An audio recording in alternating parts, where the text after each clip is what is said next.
चलिए पढ़ाई चालू करें। सुनिए, अब टर्म 2 की तो बात हमारी चालू हो गई है और 2 यूनिट हैं आपकी, इलेक्ट्रोकेमिस्ट्री और केमिकल काइनेटिक्स। अब इसको बहुत ज्यादा टाइम हम लोगों ने टर्म 1 में दे दिया था। इनकेस कोई बच्चे ऐसे हों जिन्होंने नहीं पढ़ी हुई थी इलेक्ट्रोकेमिस्ट्री और केमिकल काइनेटिक्स, तो टेंशन करने की जरूरत नहीं है। हम दोबारा से दोनों यूनिट डिस्कस कर लेंगे, है ना, दोबारा से पढ़ा देंगे आपको वो दोनों यूनिट, उसमें टेंशन नहीं करना है। लेकिन अभी जो नहीं पढ़ा हुआ है पहले उसको कंप्लीट कर लेते हैं। और सरफेस केमिस्ट्री, ट्रांजिशन मेटल मतलब डी ब्लॉक, मेटलर्जी, और उसके बाद ऑर्गेनिक का remaining portion with coordination chemistry. भाई इतना सिलेबस है, यूनिट्स तो बड़ी बड़ी हैं लेकिन ठीक है, हो जाएगी, कोई दिक्कत नहीं है। तो मुझे ऐसा लगता है आज जहां से हमने स्टार्ट लेना है एकदम फ्रेश यूनिट से हम लोग चालू करेंगे, and that is surface chemistry.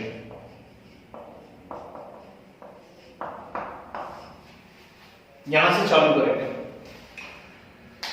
क्या होने वाला है ध्यान से सुनिएगा, बहुत ही प्यारी सी यूनिट है और है फिजिकल यूनिट का ही पोर्शन, लेकिन महसूस ऐसा होता है जैसे कि हम इनऑर्गेनिक केमिस्ट्री पढ़ रहे है फिजिकल का ही पोर्शन। इनऑर्गेनिक जैसी लगती है थोड़ी सी, कुछ बच्चों ने पढ़ा हुआ है पहले से, कुछ ने नहीं पढ़ा हुआ है, तो थोड़ा डीप में पढ़ लें जरा इस यूनिट को। काफी अच्छे क्वेश्चंस बन सकते हैं और किस लेवल के पेपर आएंगे वो अब आप लोगों ने देख चुके हैं। अच्छे से लेवल चेक कर लिया है तो कहीं से भी अपने नोट्स में या एक्सप्लेनेशन में कमी नहीं रहनी चाहिए, ठीक है ना। तो चलिए शुरू करते हैं। अब सरफेस केमिस्ट्री जो है इसके बिल्कुल साफ साफ 3 पार्ट्स हैं भाई। फर्स्ट पार्ट जो आज हम लोग स्टार्ट करने जा रहे हैं, इसके अंदर हमें क्या डिस्कस करना है? इस पार्ट के अंदर हमें पढ़ना है एडसॉर्प्शन। फर्स्ट पोर्शन जो आप लोग यहां डिस्कस करोगे इसमें हमें क्या पढ़ना है? एडसॉर्प्शन पढ़ना है। ये फर्स्ट पोर्शन रहेगा। लगभग 1 से 1.5 या 2 क्लासेस इसके अंदर लगेंगी। इसके बाद फिर हम पढ़ेंगे पार्ट 2। पार्ट 2 में हमें डिस्कस करना है कैटलिस्ट, ठीक है। और फिर थर्ड पोर्शन आएगा इस यूनिट का, इसमें हमें डिस्कस करना है कोलाइड। तो 3 चीजें यहां पर आने वाली है। पहली चीज आने वाली है यहां पर एडसॉर्प्शन, दूसरा पोर्शन आने वाला है कैटलिस्ट और थर्ड पोर्शन आने वाला है कोलाइड। सबसे बड़ा पोर्शन इसमें कोलाइड है, मैक्सिमम क्वेश्चन उसमें से ही आते रहते हैं। लेकिन चलिए पहले हम यहां से शुरुआत करते हैं। ये भी एक इंपॉर्टेंट पोर्शन है एडसॉर्प्शन। पहले भी कई बार इस टर्म को हम लोग यूज कर चुके हैं। कहां यूज कर चुके हैं? तो हम एक जरूरत बात किया करते थे, जैसे केमिकल काइनेटिक्स में भी हम पढ़ रहे थे, इलेक्ट्रोकेमिस्ट्री में हम लोगों ने शी पढ़ा हुआ है, और शी में क्या हुआ था? प्लेटिनम के ऊपर जाकर के हाइड्रोजन गैस चिपक गई थी, हुआ था ऐसा। तो कोई भी एक सब्सटेंस के मॉलिक्यूल, ध्यान से सुनना डेफिनेशन, वो लिक्विड भी हो सकता है, गैस भी हो सकता है, कुछ केसेस में वो सॉलिड भी हो सकता है। जब जाकर के दूसरी सरफेस के ऊपर चिपक जाते हैं, सरफेस के ऊपर चिपक जाते हैं, then the phenomena known as what? Adsorption। फिर से बोल देता हूं, addition of molecule of one substance over the surface of other substance is known as what? Adsorption। जैसे यहां एक सिंपल से एग्जांपल से हम लोग बात करते हैं। ये मार्कर मेरे हाथ में है, इस मार्कर के अंदर कोई इंक भरी हुई है और उस इंक से मैंने क्या करा हुआ है? बोर्ड के ऊपर लिख दिया है, ठीक है ना। मार्कर के अंदर इंक है और इंक से मैंने बोर्ड के ऊपर लिख दिया है।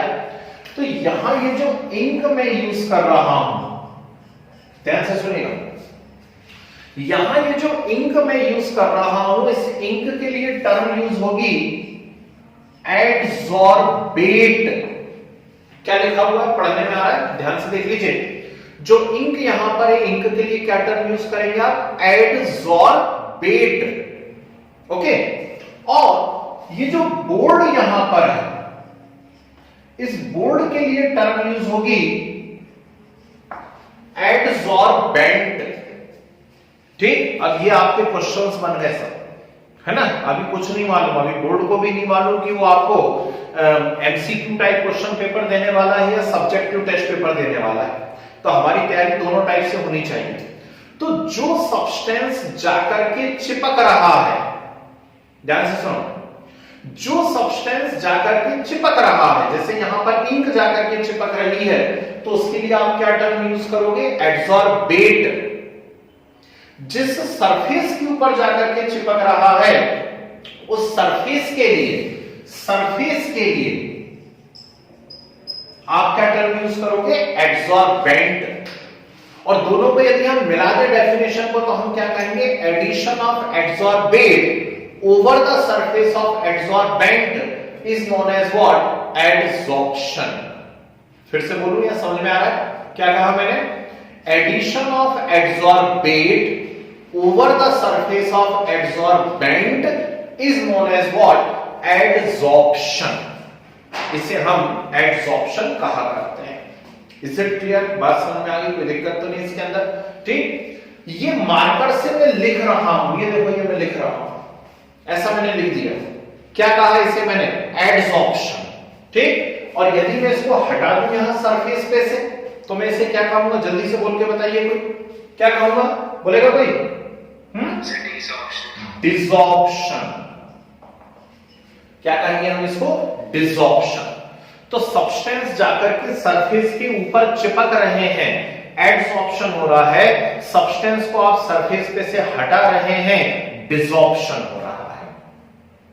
क्लियर है बात? ठीक है ना। यदि कोई गैस जाकर के, जैसे अभी हम शी के बारे में बात कर रहे थे, शी में क्या हो रहा था? हाइड्रोजन जाकर के किसके ऊपर चिपक रही थी? प्लेटिनम के ऊपर चिपक रही थी।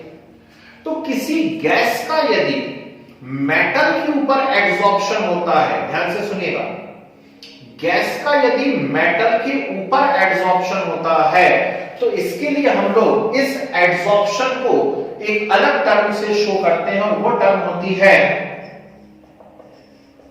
ऑकल्शन। क्या कहोगे आप उसको? ऑकल्शन कहोगे। तो ये एड्सॉर्प्शन तो है, लेकिन ये स्पेशल टाइप का एड्सॉर्प्शन है और इस एड्सॉर्प्शन को हम लोग क्या कहेंगे? ऑकल्शन कहेंगे। Is it clear? तो कितनी सारी छोटी छोटी टर्म हो गई। देखिए, सबसे पहले अपने आप में एक टर्म है एड्सॉर्प्शन।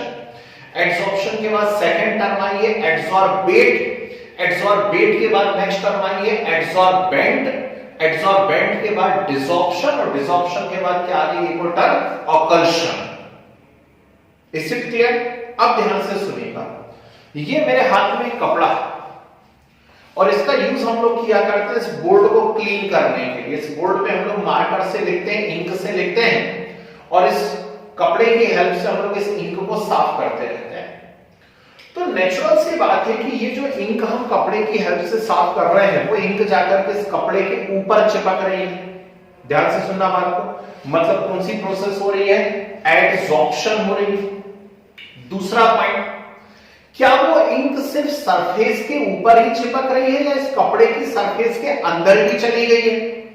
जल्दी से बोल के बताइए, क्या वो इंक सिर्फ सरफेस के ऊपर चिपकी रह जाएगी या सरफेस के अंदर भी चली जाएगी? जाएगी या नहीं जाएगी? बिल्कुल जाएगी।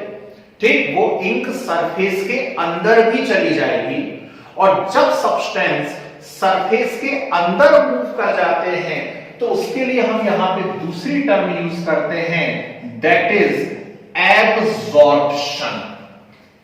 क्या टर्म यूज करते हैं उसके लिए?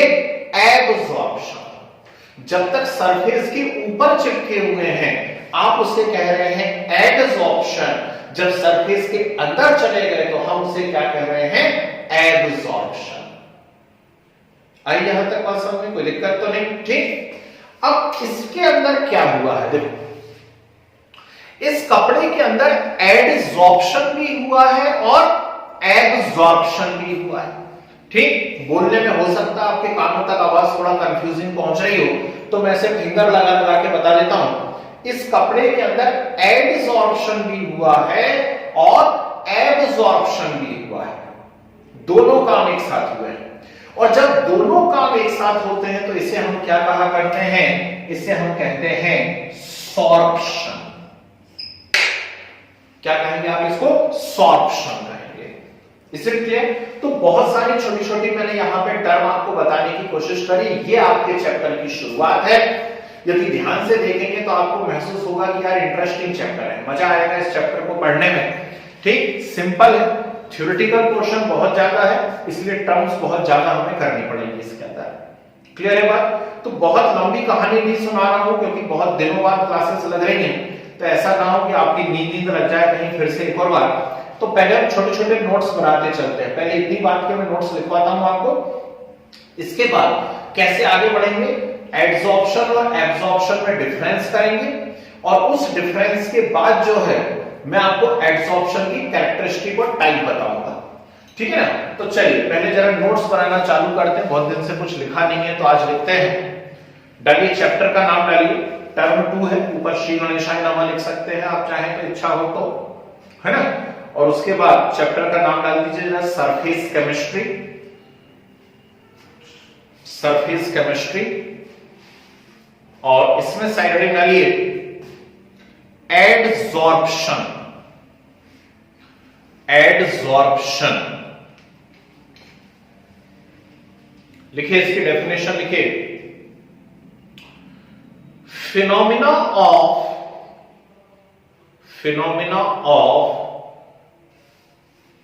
Addition and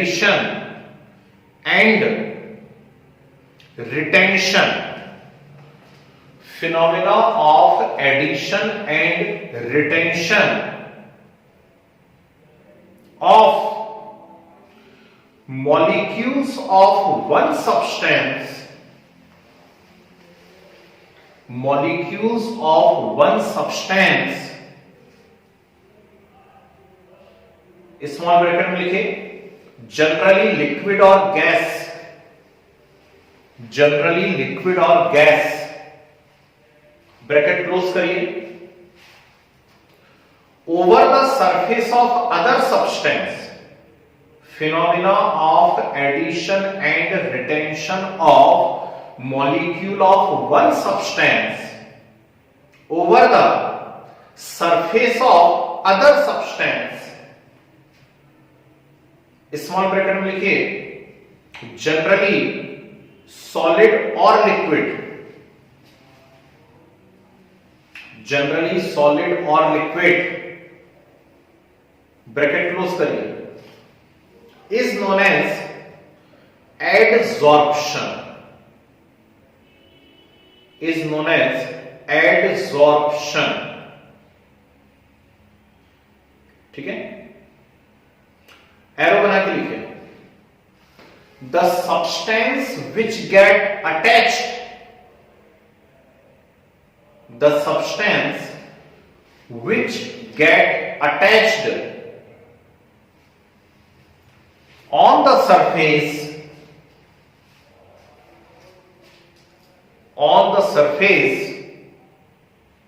is known as adsorbate, is known as adsorbate, and the surface on which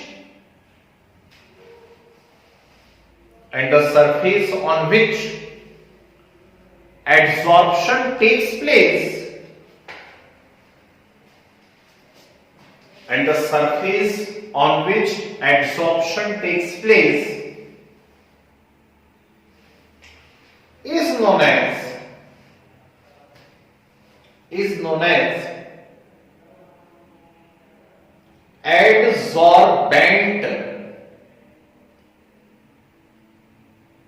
is known as adsorbent। ठीक है, तो एरो बना करके लिखिए, addition of adsorbate, addition of adsorbate over the surface of, addition of adsorbate over the surface of adsorbent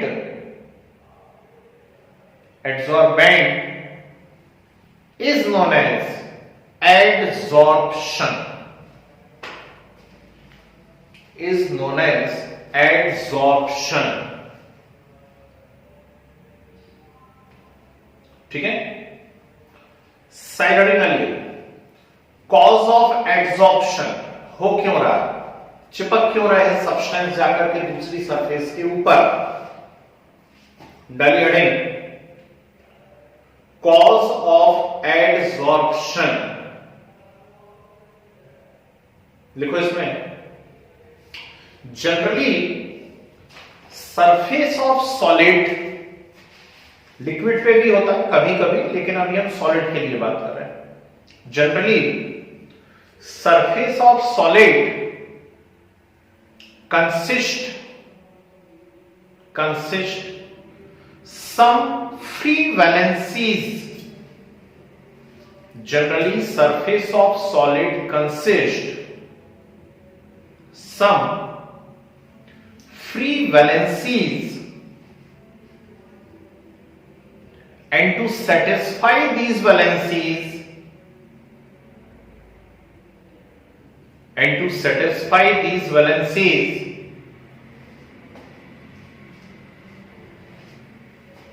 molecules of liquid or gas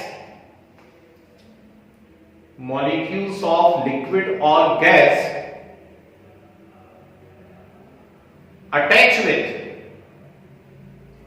with surface of solid,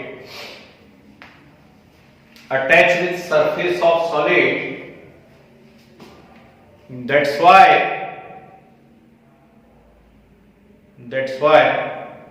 adsorption takes place.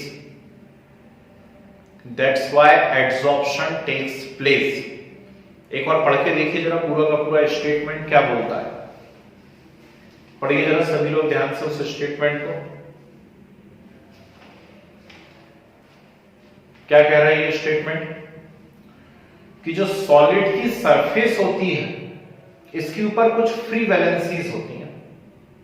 ठीक है ना. एक best example जैसे मैं आपसे बात करता हूं कि मोस्ट ऑफ द रिएक्शन के अंदर हम क्या देखते हैं कि ट्रांजिशन मेटल्स को एज अ कैटलिस्ट यूज किया जाता है. क्यों करते हो ट्रांजिशन मेटल को एज अ कैटलिस्ट क्यों यूज करते हो मोस्ट ऑफ द रिएक्शन के अंदर? इसलिए करते हैं एज अ कैटलिस्ट क्योंकि ट्रांजिशन मेटल्स के अंदर वैकेंट डी ऑर्बिटल होते हैं. ठीक, मतलब वेरिएबल वैलेंसी. वेरिएबल वैलेंसी है मतलब क्या हुआ, फ्री वैलेंसी है. तो उन वैलेंसी को सेटिस्फाई करने के लिए ही दूसरे सब्सटेंस जाकर के क्या होते हैं, सरफेस के ऊपर चिपक जाते हैं. ठीक, और इसी के कारण क्या हो रहा है, एडसॉर्प्शन हो रहा है. एक इंपॉर्टेंट क्वेश्चन है, याद रखना. चैप्टर शुरू होते से बिल्कुल क्वेश्चंस की बौछार होने लगी आपके ऊपर. हर एक पॉइंट जो मैं आपको लिखवा रहा हूं अपने आप में एक क्वेश्चन है, याद रखना. Is it clear? ठीक, चलिए आगे बढ़ते हैं. एरो का साइन बना के लिखते हैं. when the substances move inside the surface, when the substances move inside the surface and distribute throughout the bulk, when the substances move inside the surface and distribute throughout the bulk, the process is known as absorption. The process is known as absorption. ठीक है, okay. फिर arrow बना के लिखें. when both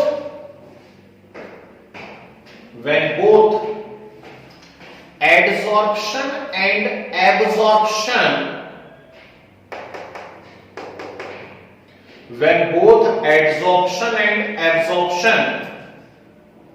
occur simultaneously,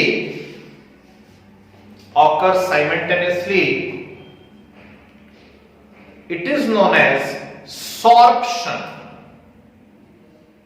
it is known as sorption. ठीक, McBain नाम का एक साइंटिस्ट है, उन्होंने इस टर्म को इंट्रोड्यूस करा हुआ था सबसे पहले। ठीक है, तो सॉर्प्शन टर्म हमें मालूम होना चाहिए कि सॉर्प्शन का मीनिंग क्या है। एक्चुअली कहीं भी आइडियल एड्सॉर्प्शन होना थोड़ा सा डिफिकल्ट होता है, तो जब भी एड्सॉर्प्शन होता है साथ में थोड़ा ना थोड़ा एब्सॉर्प्शन तो हो ही जाता है। जैसे इस बोर्ड की ही हम बात करें, बहुत लंबे समय से हम लोग इसके ऊपर लिखते चले आ रहे हैं, तो कुछ ना कुछ इंक जो है इसकी सरफेस से अंदर तो चली ही गई है। आइडियल एड्सॉर्प्शन क्या है? आइडियल एड्सॉर्प्शन ये है कि सिर्फ और सिर्फ सरफेस के ऊपर ही चिपका रहा है ना, लेकिन थोड़ा थोड़ा एब्सॉर्प्शन हो जाता है, उसको रोकना पूरा प्रैक्टिकली पॉसिबल नहीं हो पाता है। तो इसीलिए इस टर्म को इंट्रोड्यूस करा गया है। कौन सी टर्म है यहां पे? सॉर्प्शन। तो सॉर्प्शन क्या कहना चाह रहा है? एड्सॉर्प्शन और एब्सॉर्प्शन दोनों साथ साथ हो रहे हैं। Is it clear? ठीक, नेक्स्ट फिर एरो का साइन बना करके लिखे। When gases adsorb, when gases adsorb on metal, when gases adsorb on metal, it is known as occlusion. When gases adsorb on metal, it is known as occlusion. ठीक है, फिर आगे बना के लिखे, removal of adsorbate, removal of adsorbate from adsorbent, removal of adsorbate from adsorbent is known as desorption. ठीक, removal of adsorbate from adsorbent is known as desorption, desorption. ठीक है, बढ़िया। तो ये सारी की सारी टर्म जो भी हम लोगों ने बोर्ड पे देखी हुई थी, सभी को हमने डिस्कस कर लिया है। ठीक, पहले एक सिंपल सा क्वेश्चन लिखिए जरा, हेडिंग डालिए डिफरेंस या कंपैरिजन, जो भी आपको लिखना हो, डिफरेंस या कंपैरिजन जो भी लिखना हो, दो कॉलम बनाइए। लेफ्ट साइड लिखिए एड्सॉर्प्शन, राइट साइड लिखिए absorption. Good evening sir. Good evening जी।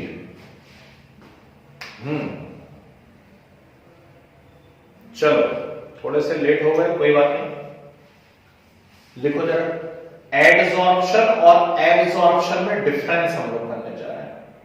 ठीक है, तो एडसॉर्प्शन आधा घंटा हो गया हम लोगों को पढ़ते हुए। क्या बोला हम लोगों ने एडसॉर्प्शन को? हमने बोला it is a surface phenomena.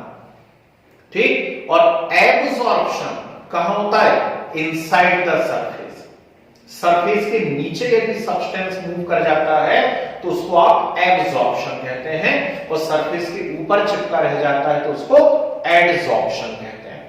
Clear है बात? तो लिखिए एडसॉर्प्शन में लिखिए first point, it is a surface phenomena, it is a surface phenomena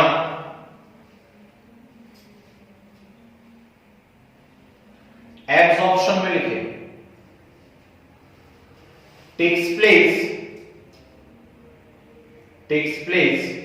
inside surface, takes place inside surface।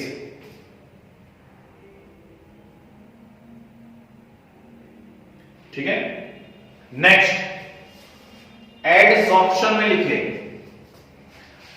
Related with या associated with only a particular area, only a particular area. आप लिखो, फिर इसका meaning मैं बताता हूं। ठीक, absorption में लिखिए substance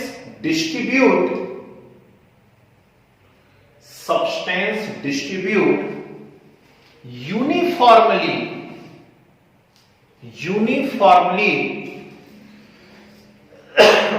throughout the bulk. Substance distribute uniformly throughout the bulk. चलो अब इसका मीनिंग समझ लेते हैं. एक्चुअली एडसॉर्प्शन होना है. मैं इस इंक से यदि लिख रहा हूं, ध्यान से समझना, तो जिस सरफेस के ऊपर लिखा, जिस जगह पे लिखा है, बस वो इंक वहीं पे चिपकी हुई है, या आसपास कहीं और मूव कर रही है क्या? नहीं कर रही है. पर मान लीजिए इस इंक को मैं कहीं और, जैसे कि ये इस पेपर के ऊपर यदि मैं टच करता इस इंक को, तो धीरे धीरे ये इंक क्या होती चली जाएगी, इस पेपर में पूरे एरिया में एक जैसी बहती चली जाएगी, पूरी की पूरी एरिया में एक जैसी बढ़ती चली जाएगी. मतलब क्या हो जाएगा? यूनिफॉर्मली डिस्ट्रीब्यूट हो जाएगी पूरी की पूरी इस बॉडी के अंदर. और बॉडी के लिए हम यहां पे क्या टर्म यूज कर रहे हैं? बल्क टर्म यूज कर रहे हैं. ठीक, तो इसीलिए मैंने वहां पे क्या स्टेटमेंट लिखवाया? Substance distribute uniformly throughout the bulk. Is it clear? आ रही है बात समझ में? इस स्टेटमेंट का मीनिंग समझ में आ रहा है? बहुत ही प्यारा पॉइंट है, याद रखिएगा. ठीक है. नेक्स्ट, एड्सॉर्प्शन में नेक्स्ट पॉइंट लिखिए. It is rapid in the beginning. चलो बताता हूं, एक और बार बताता हूं, आप पहले इस स्टेटमेंट को लिख लो. एड्सॉर्प्शन में लिखो, it is rapid in the beginning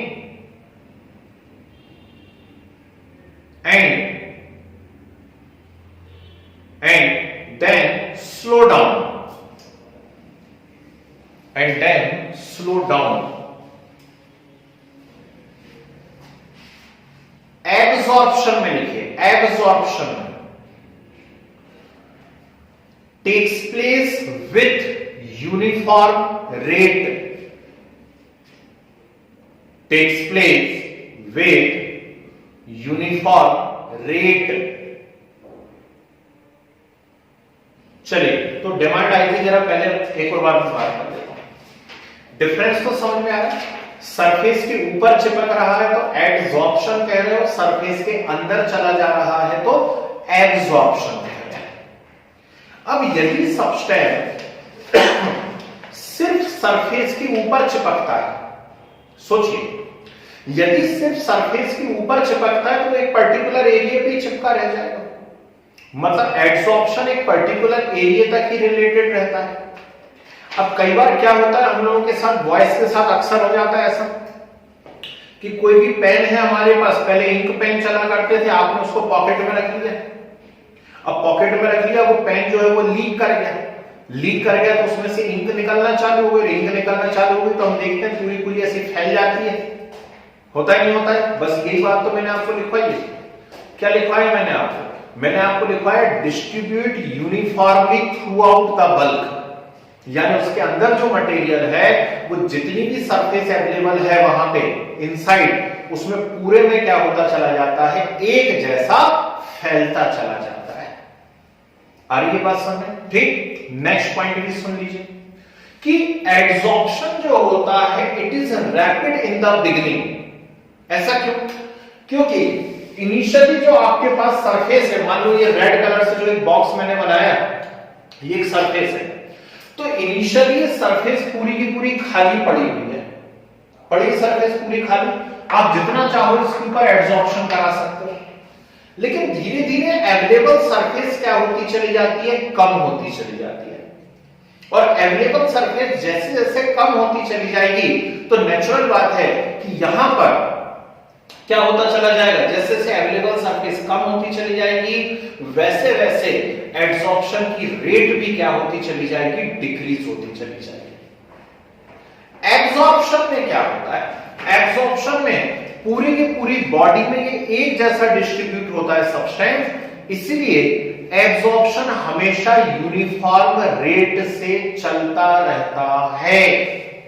एक बाल्टी में पानी लीजिए, ऊपर तक भर लीजिए उस पानी को, एक कपड़ा डुबाइए, ठीक, और कपड़े का एक सिरा, अरे फटा हुआ दिखा तो नहीं आप लोगों को, कोई बात नहीं, तो कपड़े का एक सिरा यहां बाल्टी में डुबा दीजिए, दूसरा नीचे लटके रहने दीजिए, ऐसा करके देखना क्या होगा। ठीक, यहां से पानी आकर धीरे धीरे यहां से टपकना चालू हो जाएगा। अब क्या ऐसा होता है कि शुरू में टप टप टप टप गिरा, फिर बहुत तेज धार लग गई और फिर सटाक से बाल्टी खाली हो गई? ऐसा कभी हुआ है क्या? नहीं हुआ है। ठीक, बिल्कुल एक जैसी रेट से क्या होगा, वहां पे पानी टपकता रहेगा, क्योंकि यहां पे कौन सी प्रोसेस चल रही है? एब्जॉर्प्शन। अब बोलिए, किसी को डाउट है इन सारे के सारे पॉइंट के अंदर, या फिर मैं आगे बढ़ सकता हूं? जल्दी से एक बार नजर मार लीजिए, कहीं कोई डाउट है? हाँ जी, complete body, throughout the bulk मतलब पूरी की पूरी बॉडी, जो भी बॉडी इन्वॉल्व है वहां पर, उस पूरी की पूरी बॉडी के अंदर एक जैसा डिस्ट्रीब्यूशन होता है, इसको बोलते हैं थ्रू आउट द बल्क। इसे क्लियर? आगे बात समझे? ठीक है, चलिए हेडिंग डालिए, कैरेक्टरिस्टिक्स ऑफ एब्जॉर्प्शन लगाइए, मोस्ट इंपॉर्टेंट है। कैरेक्टरिस्टिक्स ऑफ एब्जॉर्प्शन, अब सुनिए ध्यान से, बहुत ही इंपॉर्टेंट और बहुत ही अच्छी बात बता रहा हूं। यहां पे क्या हो रहा है, ये मान लीजिए लिक्विड ही है या कोई गैस ही है, वो आकर के इस सरफेस के ऊपर चिपक रही है। गैस के मॉलिक्यूल होंगे तो ऐसे आएंगे, धड़ाक से आकर के इसके ऊपर टकराएंगे और वहीं पे चिपक करके रह जाएंगे। तो नेचुरल सी बात है कि दो सरफेस जब आपस में मिल रही हैं तो एक दूसरे से टकरा रही हैं, और टकरा रही हैं तो उनके ऊपर कुछ ना कुछ फ्रिक्शन हो रहा होगा, और यदि फ्रिक्शन हो रहा है, सरफेस आपस में रगड़ खा रही हैं, तो बोलिए इस प्रोसेस में डेफिनेटली क्या रिलीज होगी? एनर्जी रिलीज होगी, हाँ या ना? अपने दोनों हाथ लीजिए, बैठे तो हैं सभी लोग, ठीक, बैठे बैठे अभी कुछ नहीं दिख रहे हो यदि, तो अपने दोनों हाथ ऐसे उठाओ और ऐसा ऐसा करना चालू करो, है ना? ठंड भी जोरदार है, रिकॉर्ड टूट गया, 96 ईयर में पहली बार इतनी ठंड पड़ी है, क्यों? तो अपने दोनों हाथ उठाओ और ऐसे ऐसे करो। जब आप ऐसे ऐसे हाथ करेंगे तो आप महसूस करेंगे आपके हाथ गर्म हो गए, क्यों? क्योंकि सरफेस आपस में क्या हो रही है? रगड़ खा रही है, फ्रिक्शन हो रहा है आपस में, ऐसा हो रहा है। तो ऐसा ही तो एब्जॉर्प्शन में भी होगा ना, कि एक मॉलिक्यूल आया और दूसरी सरफेस के ऊपर आकर के टकरा गया, वहां पे चिपका है, तो नेचुरल बात है कि दोनों के बीच में कुछ ना कुछ फ्रिक्शन तो हुआ होगा। मतलब ये प्रोसेस जो है एब्जॉर्प्शन की, it is always and always exothermic in nature. सुना मैंने क्या कहा? तो ये प्रोसेस हमेशा और हमेशा कैसी होती है? एक्सोथर्मिक नेचर की होती है। और यदि एक्सोथर्मिक है तो बोलिए डेल एच का साइन कैसा होगा? Del H is always negative. शायद अभी टर्म 1 के किसी पेपर में भी आया था, राउल्ट लॉ से रिलेटेड कोई क्वेश्चन, उसमें डेल एच नेगेटिव वगैरह था या क्या था, ऐसा मुझे क्लिक कर रहा है, कोई क्वेश्चन था। ठीक, तो पहली कैरेक्टरिस्टिक है एब्जॉर्प्शन की, एक एक्सोथर्मिक प्रोसेस है, मतलब हमेशा और हमेशा डेल एच का साइन कैसा होता है? नेगेटिव होता है। क्लियर है बात? चलिए दूसरी बात सुनते हैं। एक container, let it is a container, इसके अंदर कोई गैस भरी हुई है, बहुत ध्यान से सुनना, बहुत ही प्यारा स्टेटमेंट बोल रहा हूं। मान लीजिए नाइट्रोजन और हाइड्रोजन भरी हुई थी, ठीक है? अब नाइट्रोजन और हाइड्रोजन यहां पे भरी हुई है, नॉर्मल कंडीशन में ये आपस में रिएक्ट करेंगी क्या?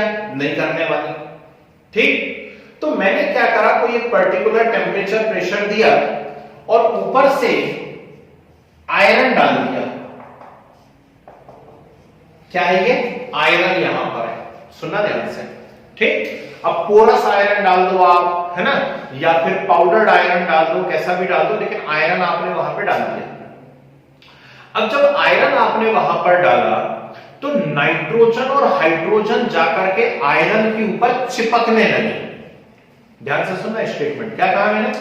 मैंने कहा नाइट्रोजन और हाइड्रोजन जाकर के आयरन के ऊपर चिपकने लगी। जब आयरन के ऊपर जाकर के वो चिपकने लगी तो बताइए नाइट्रोजन और हाइड्रोजन की मूवमेंट जो थी वो इंक्रीज हो गई या डिक्रीज हो गई? जल्दी quick,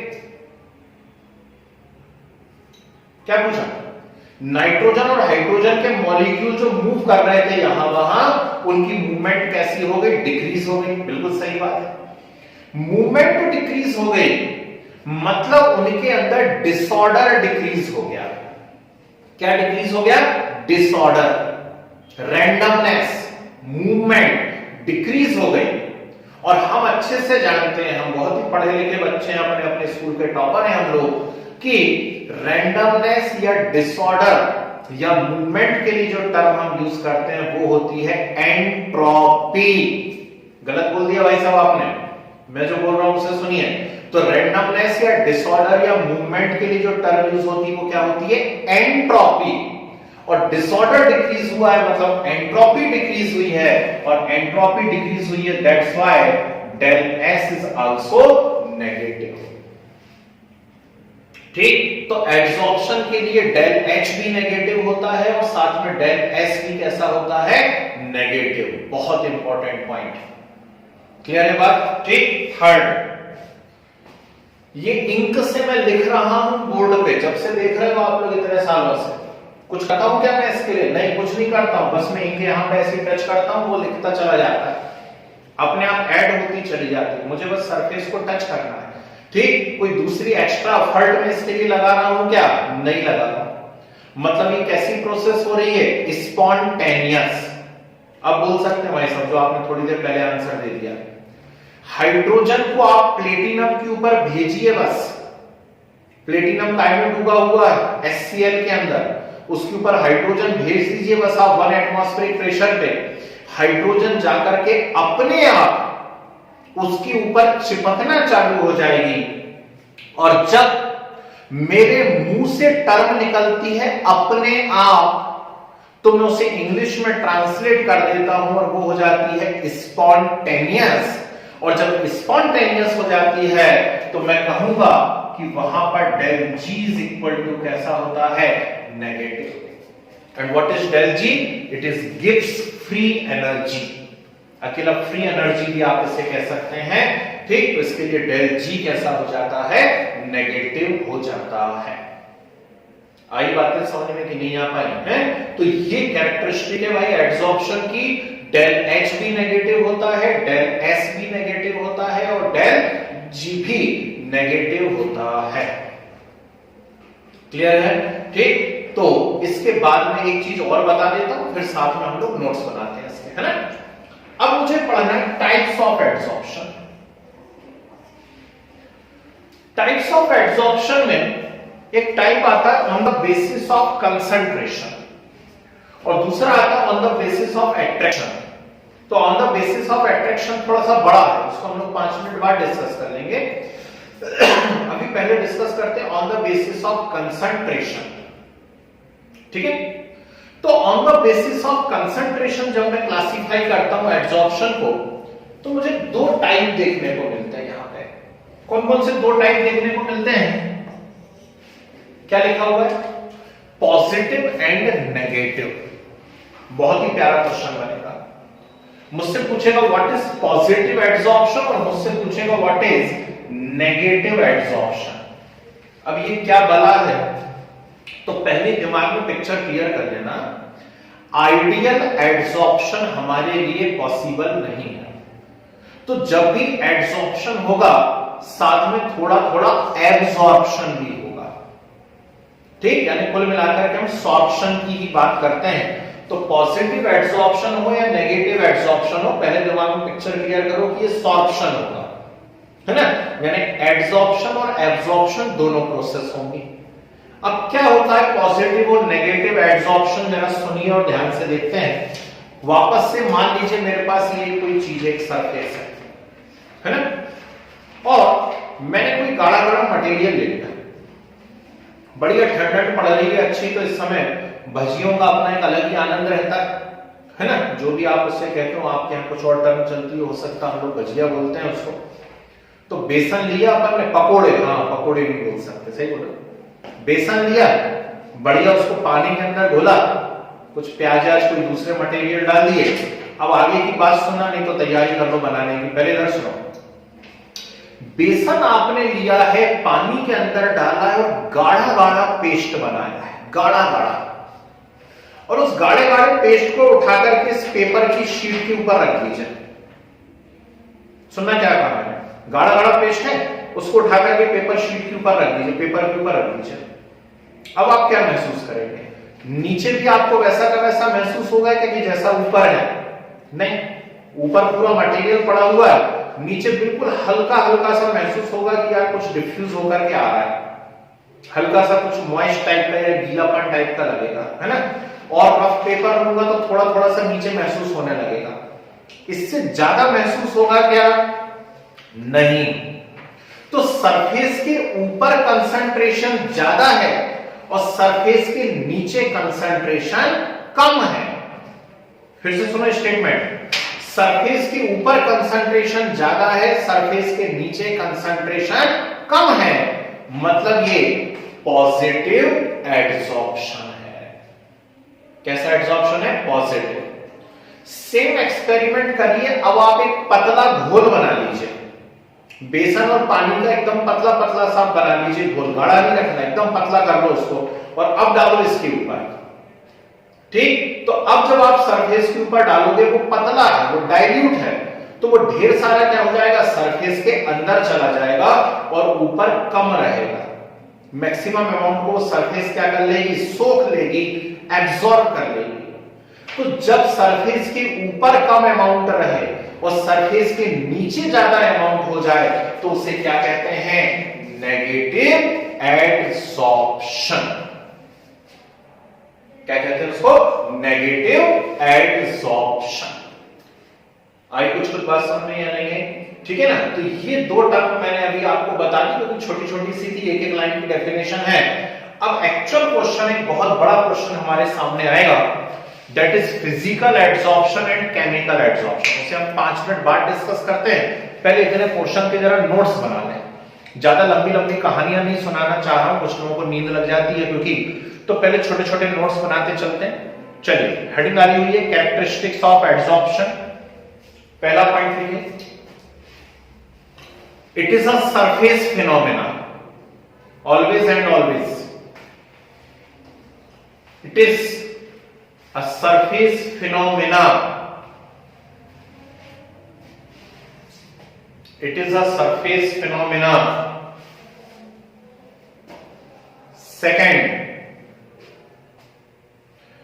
adsorption is always exothermic process. Adsorption is always exothermic process. Adsorption is always exothermic process. जी, तो नीचे की लाइन से लिखिए और एक बॉक्स बना लीजिए, del H is equal to negative,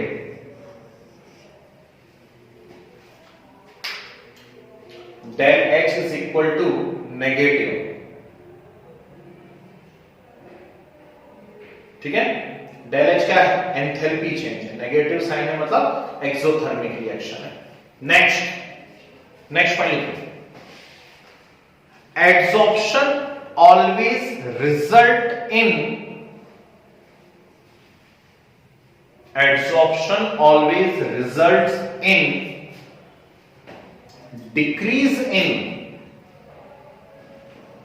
decrease in randomness or disorder, decrease in randomness or disorder means entropy decrease।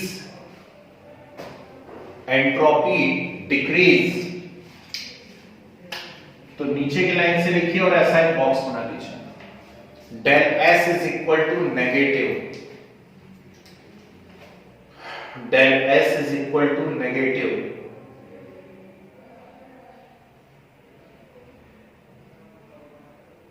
ठीक है, नेक्स्ट पॉइंट लिखिए, adsorption is spontaneous process, adsorption is spontaneous process and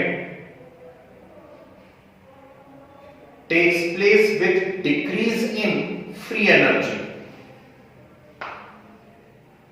takes place with decrease in free energy. बहुत important बात लिख लीजिए, del G is equal to negative, del G is equal to negative. Okay, बहुत सही। मैंने कहा adsorption is a exothermic process.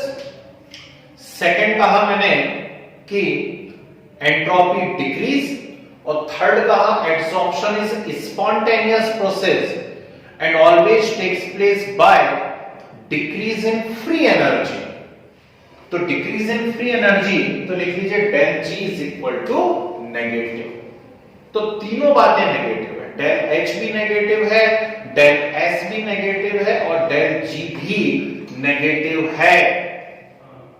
और जिन भी बच्चों ने 11th में थोड़ी भी पढ़ाई की हो अच्छे से, उन्होंने थर्मोडायनामिक्स यूनिट जरूर पढ़ी होगी, और थर्मोडायनामिक्स यूनिट यदि पढ़ी होगी तो वहां पे del G is equal to del H minus T del S एक इक्वेशन आया करती थी। जरा नाम बताना, इस इक्वेशन का नाम क्या था? Quick. del G is equal to del H minus T del S का नाम क्या था? जल्दी बोलिए। Very good, Gibbs free energy नाम था। बच्चे, इसका नाम था गिब्स हेल्महोल्ट्ज इक्वेशन। ठीक, ऐसा मत करो यार, है ना, ऐसा जुल्म मत करो। सब्जेक्ट के ऊपर थोड़ा सा याद रखो चीजों को यार। अब भी फरवरी में आपका आईआईटी का पेपर चला है, तो फिर वही बात हो जाती है, आईआईटी की स्पेलिंग चेंज हो जाती है, वो आईटीआई हो जाता है ना। तो ऐसा नहीं करो, ठीक। del G is equal to del H minus T del S Gibbs Helmholtz equation है। तो कृपया करके 11th की कॉपी उठाइए, थर्मोडायनामिक्स निकालिए और इस पोर्शन को ढूंढिए, है ना। वहां आपको ये सब कंडीशन क्लियर हो जाएंगे कि del H नेगेटिव होता है तो क्या del S negative, del G negative. मैं अभी नहीं पढ़ा सकता, मजबूरी, और आपको पढ़ना हो तो 11th में आज से थर्मोडायनामिक्स चालू हो रहा है, आकर के बैठिए, सीखिए वहां पर थर्मोडायनामिक्स के अंदर, ठीक है ना। चलिए, तो मजबूरी है, कोर्स थोड़ा सा ज्यादा है और हमें फटाफट कंप्लीट करना है, इसलिए आगे बढ़ना पड़ेगा। डिसाइडिंग फैक्टर्स, नहीं, सॉरी, हेडिंग आ गई पहले, types of adsorption. Types of adsorption,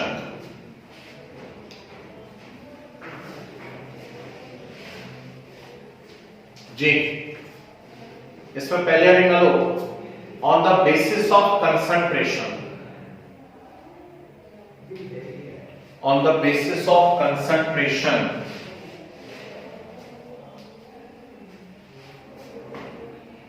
लिखे following two types, following two types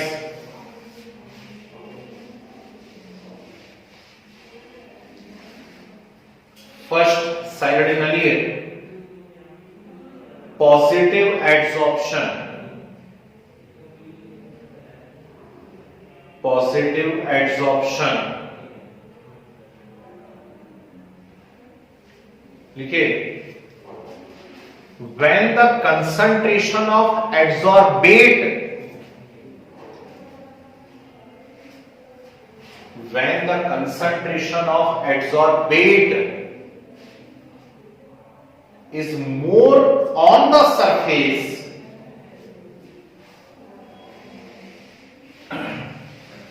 is more on the surface compared to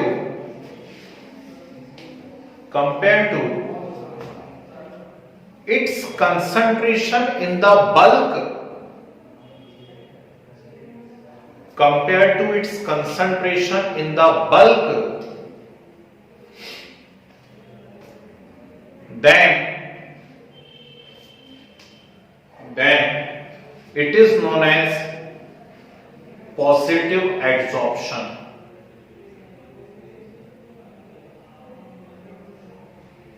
Then it is known as positive adsorption.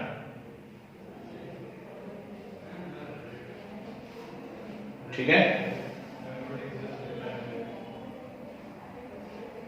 फिर आने वाली है नेगेटिव एड्सॉर्प्शन।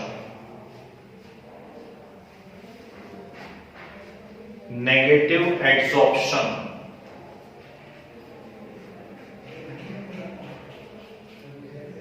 लिखे,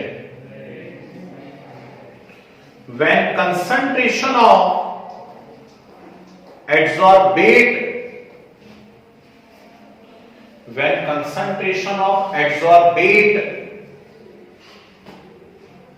is less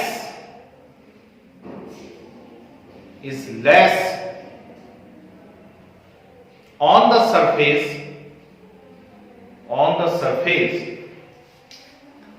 and more in the bulk,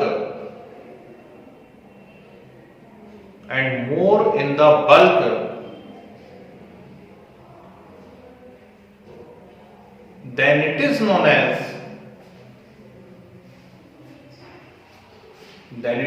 as negative adsorption.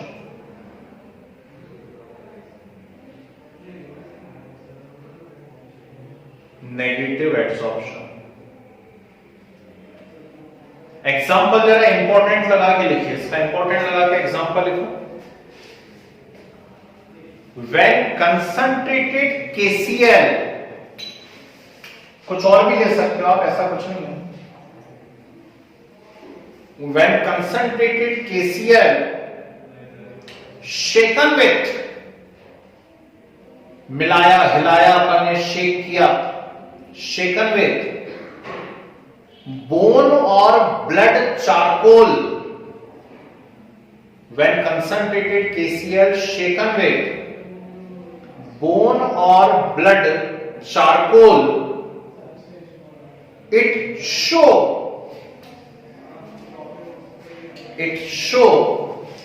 चलो सोच समझ करके बोलो, कंसंट्रेटेड है, गाढ़ा गाढ़ा KCl है, आपने चारकोल के ऊपर डाला हुआ है, तो गाढ़ा गाढ़ा KCl जब आप चारकोल के ऊपर डालोगे तो वो पॉजिटिव बताएगा या नेगेटिव बताएगा? जल्दी से बोलिए, क्विक, बोल लिया? चलो बहुत सही है, ठीक है, बिल्कुल सही बात है, वेरी गुड। तो लिख लीजिए, when concentrated KCl shaken with bone or blood charcoal, it show positive adsorption. It show positive adsorption. Sir एक बार प्लीज रिपीट कर दीजिए। When concentrated KCl shaken with bone or blood charcoal, it show positive adsorption.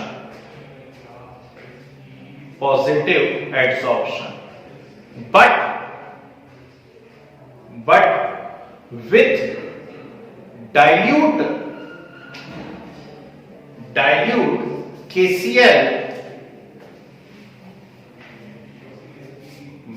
with dilute KCl, negative adsorption takes place. With dilute KCl, negative adsorption takes place. Okay, ठीक है, चलो बढ़िया। तो यह थोड़ा सा मुझे खुद महसूस हो रहा है कि स्पीड में काम चल रहा है, लेकिन जरूरी भी है, मजबूरी भी है। एक बार जरा नजर मार करके देख लीजिए, आज जितना जो कुछ हमने पढ़ा हुआ है, कहीं इस पोर्शन में कहीं कोई भी दिक्कत तो नहीं आ रही, किसी टर्म में, किसी पॉइंट में, ठीक मन में बैठा हो कि यार ये वाला पॉइंट समझ में तो आया नहीं और हम पूछ भी ना पाए। तो एक बार कृपया करके देख लीजिए जल्दी से, नहीं तो फिर मुझे नेक्स्ट क्वेश्चन पे पहुंचना है। देखिए, किसी को कोई भी एक पॉइंट नजर आ रहा हो, कुछ हो तो बोलिए।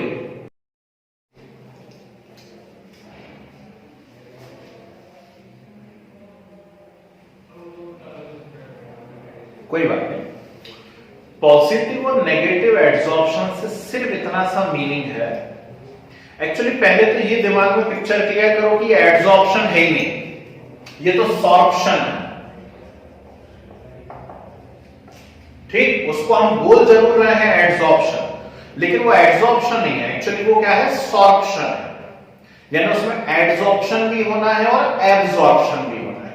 अब ज्यादा अच्छे से चीज समझ में आएगी, ठीक है भाई। अब क्या होना है, ऊपर आपने कोई भी सरफेस के ऊपर मटेरियल को डाला, वो सरफेस के ऊपर चिपका हुआ है, खूब गाढ़ा गाढ़ा ऊपर रह गया और अंदर बहुत थोड़ा सा गया है। तो ऊपर है गाढ़ा गाढ़ा, नीचे बहुत कम गया हुआ है, मतलब एब्जॉर्ब नहीं हो पाया, और एब्जॉर्ब नहीं हो पाया तो उसको क्या कहोगे आप, पॉजिटिव। और यही मटेरियल यदि आप पतला डाल देते, पतला घोल, मैंने बेसन वाले एग्जांपल्स इसलिए समझाने की कोशिश करी, ऐसा नहीं कि पकोड़े मुझे बड़े पसंद है ना, सिर्फ ये बताना चाह रहा हूं कि यदि आप गाढ़ा गाढ़ा पेस्ट बनाते हो बेसन का, है ना, जलेबी बनते देखिए, चलो जलेबी की बात करते हैं। तो जलेबी जब बना करती है तो एक कपड़े के अंदर बांधते हैं वो लोग उसको, नीचे छोटा सा छेद रहता है और फिर उसको यूं यूं यूं करते रहते हैं, ऐसे करते हैं ना, तो वो छेद में से आ रहा है, जबकि प्रेशर तो पूरे पे एक जैसा पड़ रहा है। तो यहां कपड़े में से भी मटेरियल को बाहर जाना चाहिए कि नहीं आना चाहिए, पर वो आता है क्या, नहीं आता है। क्यों, क्योंकि वो गाढ़ा है, तो वो कपड़े के ऊपर चिपका रहता है, उसके अंदर नहीं घुस पाता है। मतलब क्या है, ये पॉजिटिव है। और यदि वहां पतला वाला ले लेते ना, है ना, नीचे छेद नहीं करा और पतला पतला लिया और ऐसे करके दबाया जैसे ही, तो ऐसे फव्वारे निकल जाते चारों तरफ से कपड़े में से, होता ना, तो आपको कैसा हो जाता, नेगेटिव हो जाता, ठीक। मतलब सरफेस के ऊपर कुछ बचा ही नहीं, सब फव्वारा मार करके दूसरी तरफ निकल गया, तो उसको नेगेटिव कहते हैं। अब आगे बात समझे, ठीक है। चलिए अब डालिए हेडिंग और लगाइए मोस्ट इंपॉर्टेंट।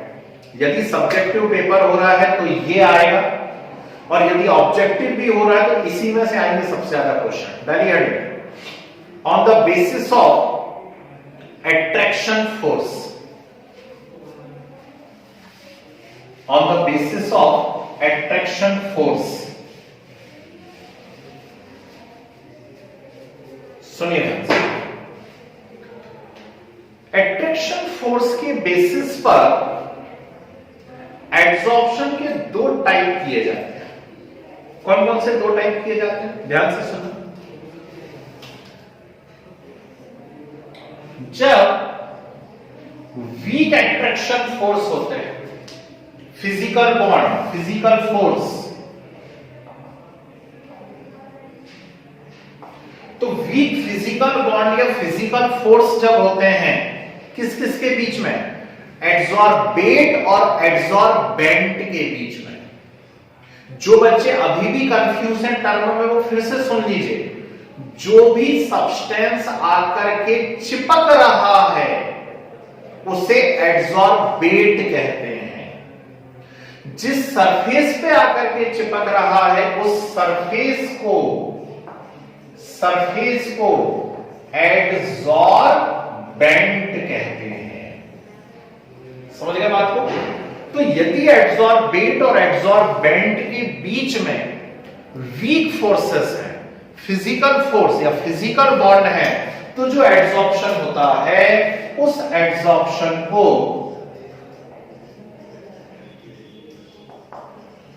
फिजिकल एड्सॉर्प्शन या फिजिजॉर्प्शन कहते हैं।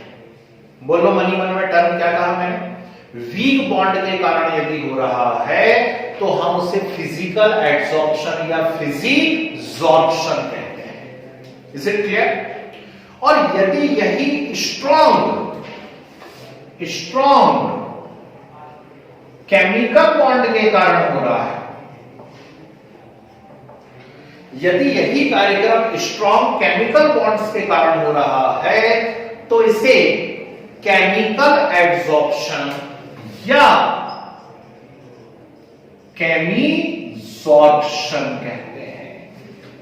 ठीक है, तो दो टाइप बन गए, बड़े ही फेमस टाइप बन गए, फिजिजॉर्प्शन एंड केमिजॉर्प्शन। तो फिजिजॉर्प्शन यानी फिजिकल एड्सॉर्प्शन और केमिजॉर्प्शन यानी केमिकल एड्सॉर्प्शन। कोई डाउट, कोई समस्या किसी भी प्रकार की नहीं। चलिए आगे बात करते हैं दूसरा पॉइंट, ध्यान से सुनिए। फिजिकल एड्सॉर्प्शन होता है वीक बॉन्ड के कारण, वीक फिजिकल बॉन्ड या फिजिकल फोर्सेस के कारण। और इन वीक फिजिकल बॉन्ड या फिजिकल फोर्सेस को हमने 11th क्लास में क्या कहा हुआ है, जल्दी से बोलिए, वॉन डर वॉल फोर्सेस। ठीक, वॉन डर वॉल फोर्स कहते हैं। तो इसीलिए फिजिकल एड्सॉर्प्शन का आपको एक और नाम लिखा हुआ मिलेगा बुक्स के अंदर अक्सर, और वो नाम क्या होगा, वॉन डर वॉल एट्रैक्शन या वॉन डर वॉल एड्सॉर्प्शन। तो वॉन डर वॉल एड्सॉर्प्शन से मतलब क्या है यहां पर, फिजिकल एड्सॉर्प्शन। और केमिकल की जो थ्योरी जिस साइंटिस्ट ने दी हुई है उनके नाम के ऊपर इसका नाम बोला गया है। नाम सुन के कुछ लोगों को अपना पिछला जन्म भी याद आ सकता है, और क्या है वो,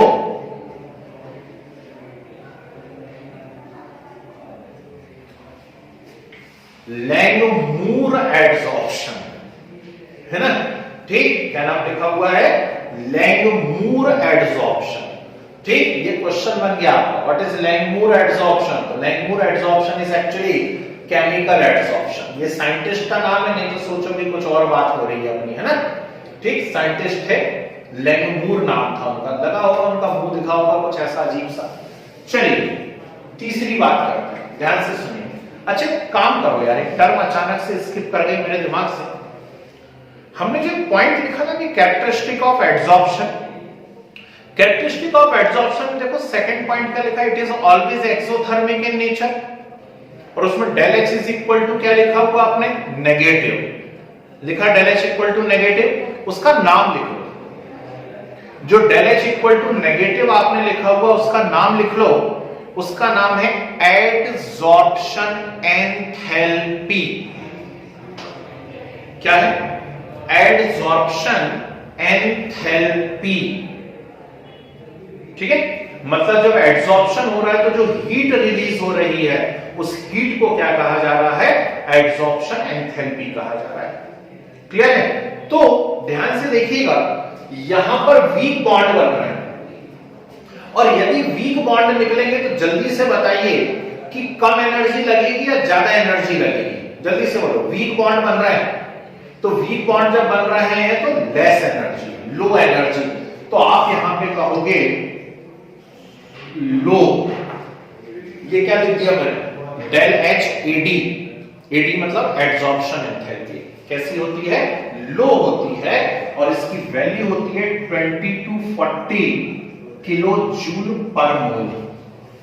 कैसी है, 20 to 40 किलो जूल पर मोल। पर यहां केमिकल बॉन्ड बन रहे हैं, और केमिकल बॉन्ड थोड़े से स्ट्रॉन्ग बॉन्ड होते हैं, इसलिए यहां पर एंथैल्पी और एडसॉर्प्शन कैसी होती है, हाई।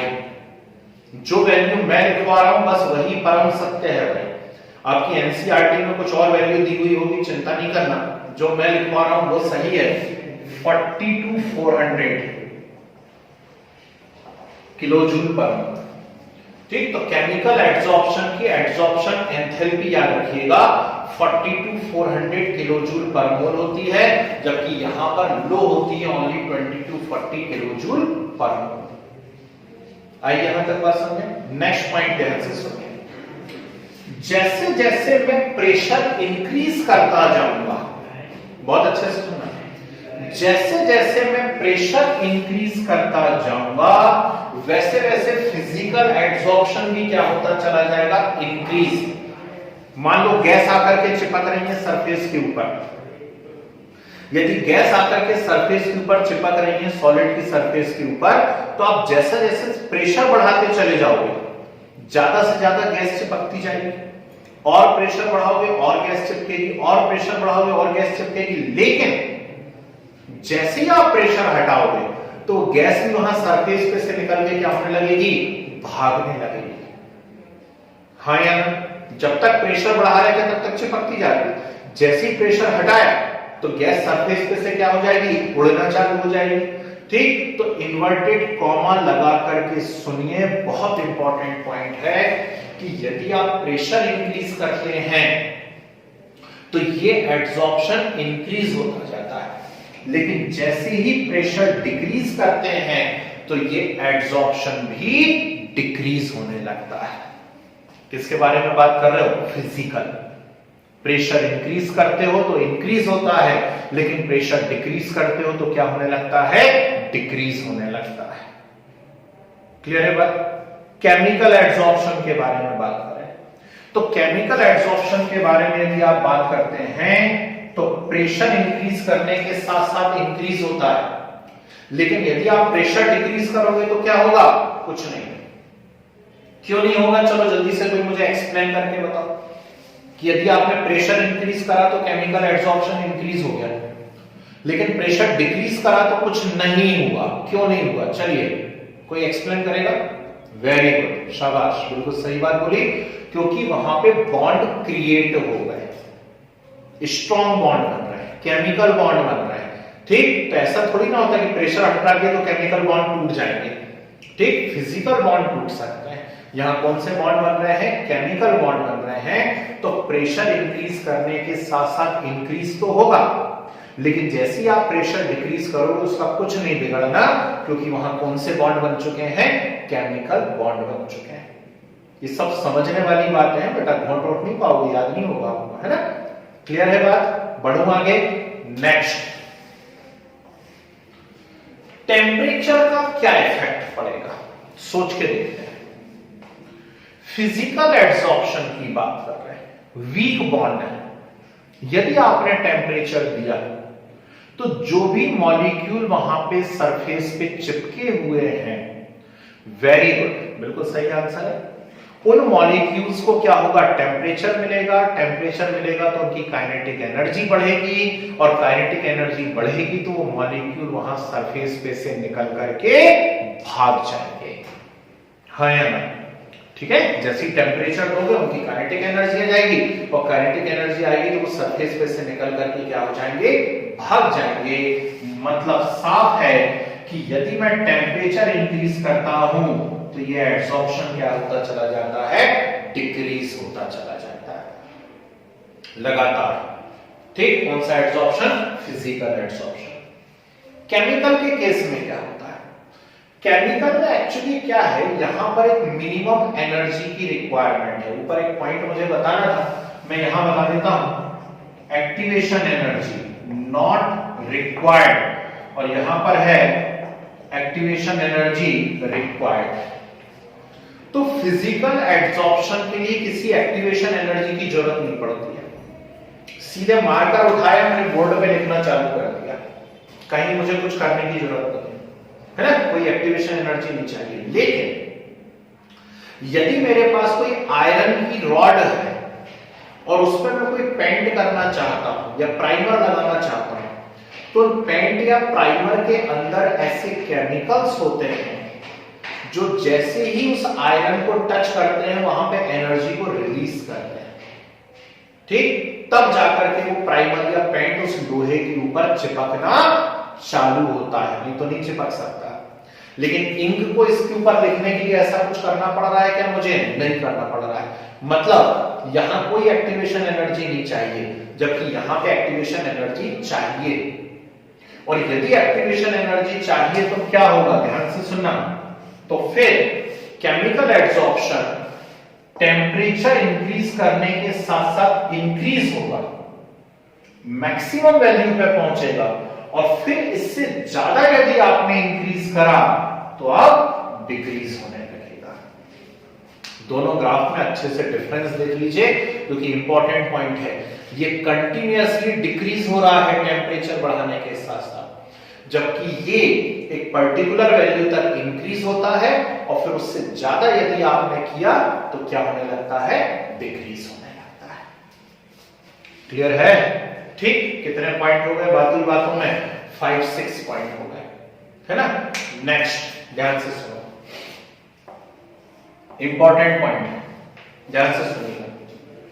इस बोर्ड के ऊपर मैंने इंक की ये लेयर बना दी, तो बोर्ड और इंक के बीच में क्या हो गए? अट्रैक्शन फोर्स लग गए, लगे फिजिकल बॉन्ड। अब इस ब्लैक कलर के ऊपर मैंने रेड कलर की एक लेयर बना दी, क्या इनके बीच में कोई फिजिकल अट्रैक्शन लगेंगे? यस और नो? ब्लैक और रेड और इनके बीच में कोई फिजिकल अट्रैक्शन लगेंगे? बिल्कुल लगेंगे, है? फिर मैंने इसके ऊपर एक और ब्लैक लेयर लगा दी, तो जितनी भी लेयर में लगाता चला जाऊं उससे कोई फर्क नहीं पड़ेगा, सभी लेयर्स के बीच में क्या होते चले जाएंगे, फिजिकल फोर्स या फिजिकल बॉन्ड डेवलप होते चले जाएंगे। सभी लेयर्स के बीच में फिजिकल फोर्स या फिजिकल बॉन्ड डेवलप होते चले जाएंगे, यानी सब लेयर एक दूसरे के ऊपर एड्सॉर्ब होती चली जाएंगी, होंगी सभी लेयर एक दूसरे के ऊपर adsorb. That's why physical adsorption is called multi layered.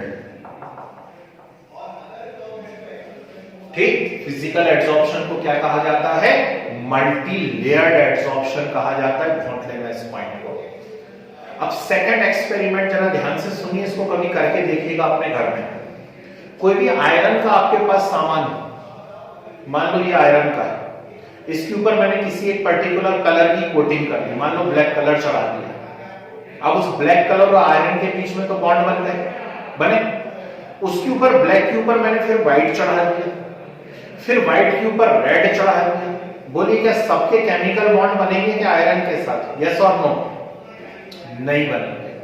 और यही कारण है कि कुछ दिनों बाद लेयर बना बना करके वो पेंट निकल जाता है सरफेस के ऊपर से। आपने देखा होगा कभी ना कभी, है कि जो भी आयरन के ऊपर हमने करा हुआ तो फर्स्ट कोटिंग जो चढ़ाई हुई है वो तो लंबे समय तक रहेगा, लेकिन उस पुरानी कोटिंग के ऊपर यदि नए कलर आप चढ़ाते चले जाओगे तो वो कलर धीरे धीरे धीरे धीरे क्या होते जाते हैं, उस पे से निकलते चले जाते हैं।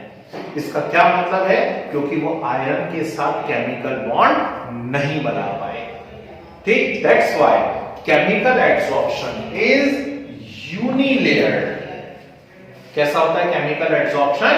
यूनिलेयर्ड होता है, जबकि फिजिकल एड्सॉर्प्शन कैसा होता है, मल्टीलेयर्ड।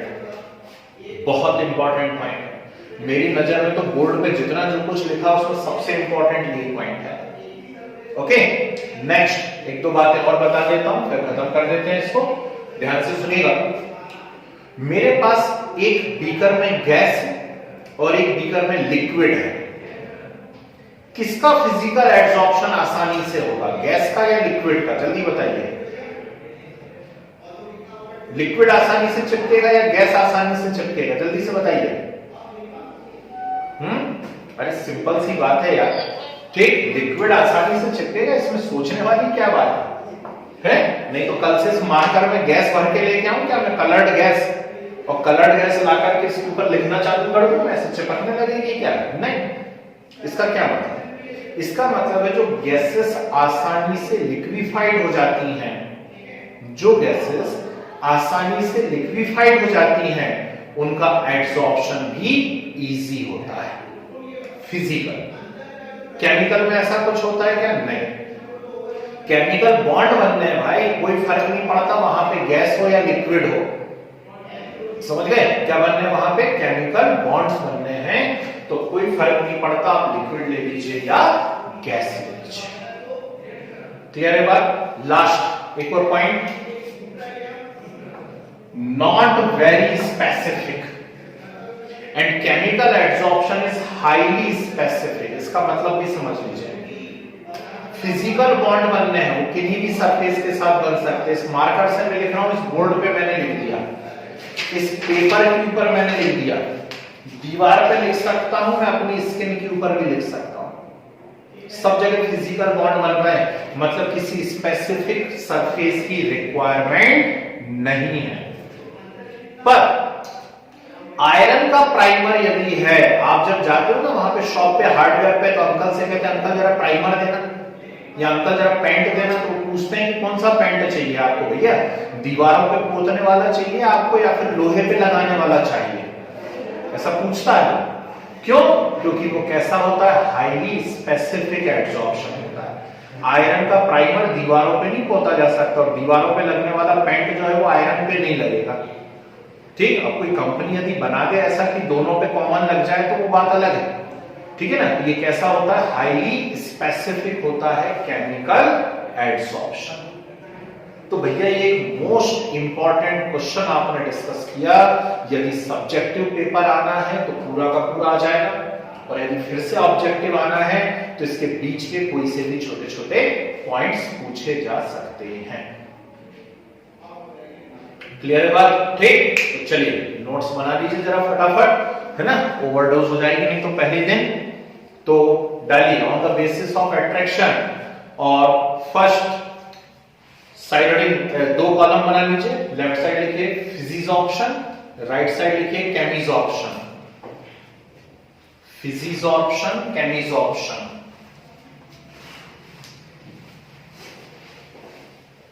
लिखिए फर्स्ट पॉइंट लिखिए फिजिजॉर्प्शन में, it is physical adsorption, it is physical adsorption, and due to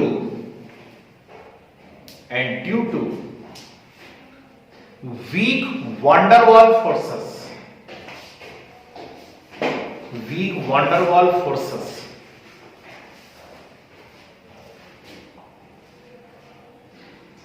यानी कि it is chemical adsorption,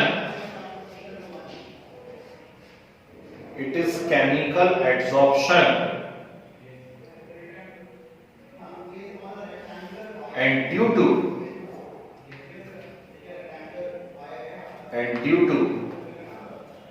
strong chemical bonds,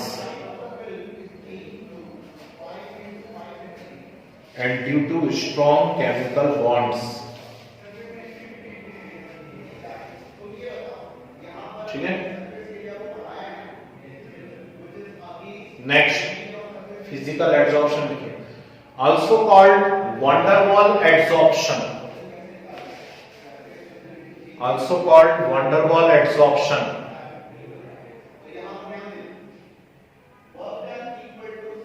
यहाँ लिखिए also called Langmuir adsorption, Langmuir, Langmuir adsorption।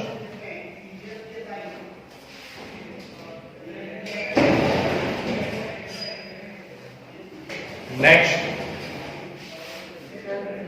Point लिखिए फिजिकल में, लिखो low enthalpy of adsorption, low enthalpy of adsorption, आगे लिख लेना 20 to 40 किलोजूल पर मोल, 20 to 40 किलोजूल पर मोल।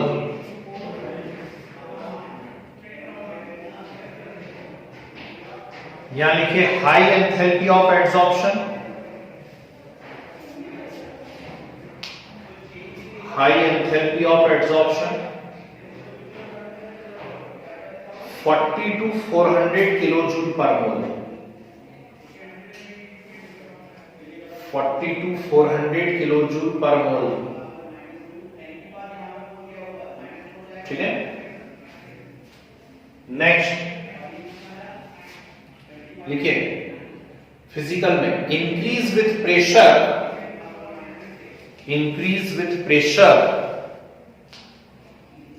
And decreasing pressure causes desorption,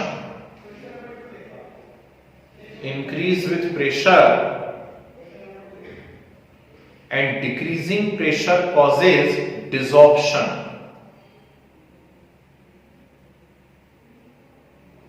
यहां लिखिए increase with pressure but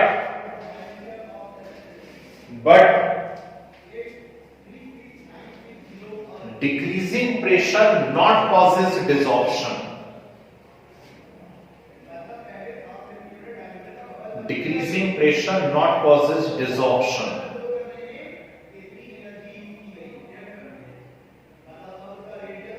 next physical में लिखिए decrease with increase in temperature, decrease with increase in temperature,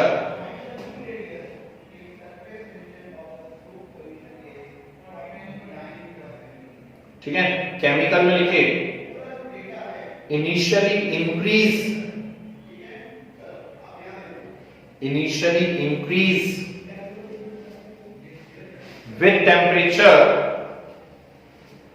with temperature and then decrease, then decrease. ठीक है, next physical में activation energy not required, activation energy not required, यहां पे लिखिए required, required, ठीक है। नेक्स्ट फिजिकल में it is multi layered,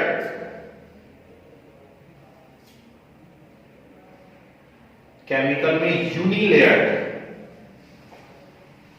यूनिलेयर्ड,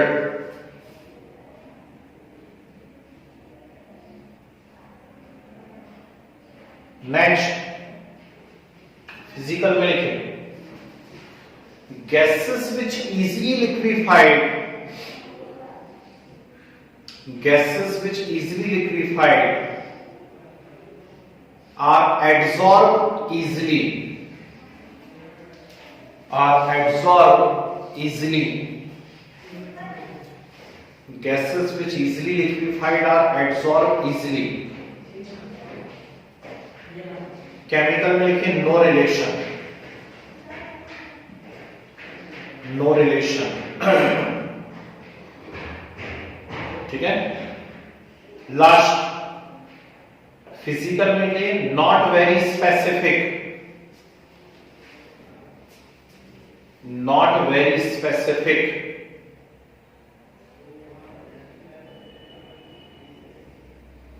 chemical में लिखिए हाईली स्पेसिफिक, केमिकल में हाईली स्पेसिफिक, ठीक है जी। तो ये एक बहुत बहुत इंपॉर्टेंट क्वेश्चन हुआ है, चैप्टर की शुरुआत है, ऐसा ही पूरा चैप्टर है आपका, ठीक। समझने वाला ज्यादा है लेकिन प्रॉपर नोट्स होने चाहिए आपके पास, ठीक है ना। तो अब इसमें हम लोगों को कुछ इसके एग्जांपल्स लिखने हैं, फिजिकल एड्सॉर्प्शन के, केमिकल एड्सॉर्प्शन के, फैक्टर्स लिखने हैं।